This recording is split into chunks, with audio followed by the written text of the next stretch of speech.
जय श्री कृष्णा। राधे राधे। आज के पावन दिन मैं आप सबके समक्ष रविवार व्रत की कथा प्रस्तुत कर रही हूँ। सभी कामनाओं की पूर्ति के लिए रविवार का व्रत अर्थात भगवान सूर्य का यह व्रत करना श्रेष्ठ है। इस व्रत को करने के लिए रविवार के दिन प्रातःकाल स्नान आदि से निवृत्त होकर स्वच्छ वस्त्र धारण कर लें। शांत चित होकर परमात्मा का स्मरण करें। इस व्रत में एक समय से अधिक भोजन नहीं करना चाहिए। भोजन तथा फलाहार सूर्य का प्रकाश रहते हुए ही कर लेना उचित है। अगर आप किसी प्रकार या किसी कारणवश भोजन नहीं कर पाएं और यदि सूर्य छिप जाए तो आपको दूसरे दिन सूर्य उदय हो जाने पर ही अर्घ देने के पश्चात भोजन करना चाहिए। इस व्रत में रविवार व्रत की कथा सुनना आवश्यक है, इसलिए सूर्य नारायण की पूजा करने के पश्चात रविवार की व्रत कथा सुने। इस व्रत के दिन नमकीन तेल युक्त भोजन कदापि ग्रहण न करें। इस प्रकार विधि विधान से इस व्रत को करने से व्रती का मान सम्मान बढ़ता है तथा उसके शत्रुओं का क्षय होता है। इस व्रत को करने से आंख की पीड़ा के अतिरिक्त अन्य सब पीड़ाएं भी दूर होती हैं। आइए भगतजनों, अब हम इस व्रत की कथा को सुनते हैं। सब बोलिए सूर्य नारायण भगवान की जय। पुराने समय की बात है, एक बुढ़िया माई थी। उस बुढ़िया माई का यह नियम था कि वह प्रत्येक रविवार को सवेरे ही स्नान आदि से निवृत्त होकर पड़ोसन की गाय का गोबर लाकर उस गोबर से अपने घर को लीपकर फिर भोजन तैयार करके भगवान को भोग लगाने के पश्चात ही स्वयं भोजन करती थी। उस बुढ़िया माई के इस व्रत को करने से उसके घर में धन धान्य की कोई कमी नहीं थी। उसका परिवार सुख और आनंद से परिपूर्ण था।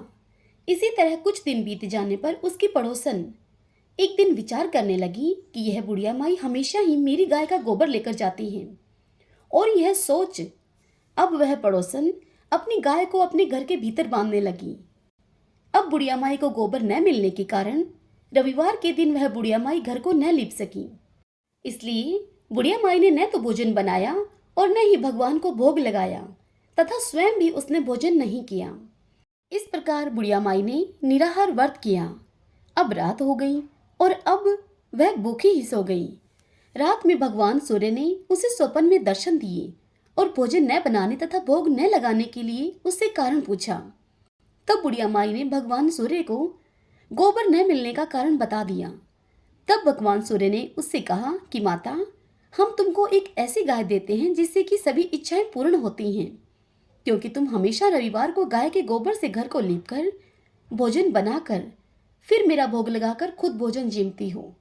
इसलिए तुम पर मैं बहुत प्रसन्न हूँ। मैं खुश होकर तुमको यह वरदान देता हूँ तथा अंत समय में मैं तुम्हें मोक्ष देता हूँ। स्वप्न में बुढ़िया माई को ऐसा वरदान देकर भगवान सूर्य नारायण अंतर्ध्यान हो गई, और जब वृद्धा की आंख खुली तो वह देखती है कि आंगन में एक अति ही सुंदर गाय और बछड़ा बंधे हुए हैं। वह गाय और बछड़े को देखकर अत्यधिक प्रसन्न हुई और उनको घर के बाहर लाकर बांध दिया। वहीं खाने का चारा भी उनको डाल दिया। जब उसकी पड़ोसन ने बुढ़िया माई के घर के बाहर एक अति ही सुंदर गाय और बछड़े को बंधे हुए देखा तो द्वेष के मारे उसका हृदय अब जल उठा, तथा जब उसने देखा कि गाय ने सोने का गोबर किया है तो वह उस गाय का गोबर ले गई और अपनी गाय का गोबर उस सोने के गोबर की जगह रखकर चली गई।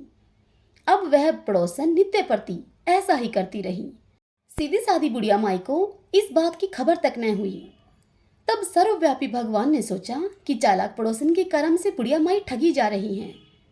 तब भगवान सूर्य नारायण ने संध्या के समय अपनी माया से बड़े जोर से आंधी चला दी। आंधी चल जाने के कारण आंधी से डरते हुए बुढ़िया माई ने अपनी गाय को घर के भीतर बांध लिया।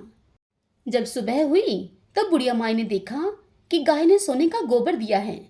यह देखकर बुढ़िया माई के आश्चर्य का ठिकाना न रहा। अब तो रोज ही बुढ़िया माई रात के समय गाय को घर के भीतर बांध लेती। उधर पड़ोसन ने देखा कि बुढ़िया माई गऊ को घर के भीतर ही बांधने लगी है और उसका सोने का गोबर उठाने का दाव भी नहीं चलता। अब यह सोच सोचकर वह पड़ोसन ईर्ष्या से जल उठी और कुछ उपाय न होता देखकर उसने उस देश के राजा की सभा में जाकर राजा से कहा, महाराज, मेरे पड़ोस में एक बुढ़िया माई के पास एक ऐसी गाय है जो कि आप जैसे राजाओं के ही योग्य है।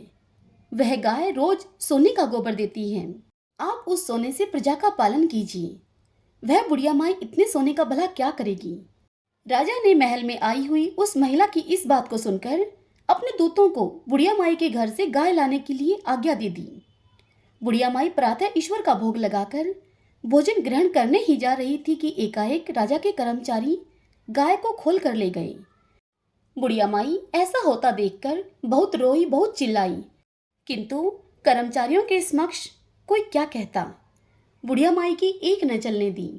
उस दिन बुढ़िया माई गाय के वियोग में भोजन न खा सकी और रात भर रो रो कर ईश्वर से गाय को पुनः पाने के लिए प्रार्थना करती रही। उधर राजा गाय को देखकर बड़ा ही प्रसन्न हुआ, लेकिन सुबह जैसे ही वह राजा उठा, महल गोबर से भरा हुआ दिखाई देने लगा उसे।